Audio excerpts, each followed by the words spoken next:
Hi! తెలుగులో లెక్కించడం నేర్చుకోవడానికి సిద్ధంగా ఉన్నావా? 1 నుంచి 10 వరకు ప్రారంభిద్దాం.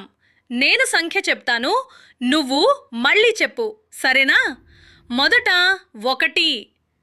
1.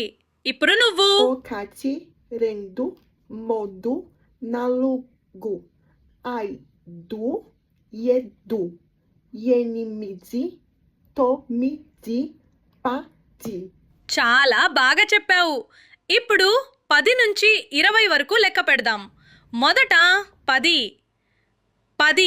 ఇప్పుడు నువ్వు. 10, 11, 12, 13, 14, 15, 16, 17, 18, 19, 20. అద్భుతం! ఇప్పుడు కొనసాగుదాం. 10లలో మొదటి సంఖ్య 10. మళ్ళీ చెప్పు. 10. 10. చాలా బాగుంది. ఇప్పుడు 20 అని చెప్పగలవా?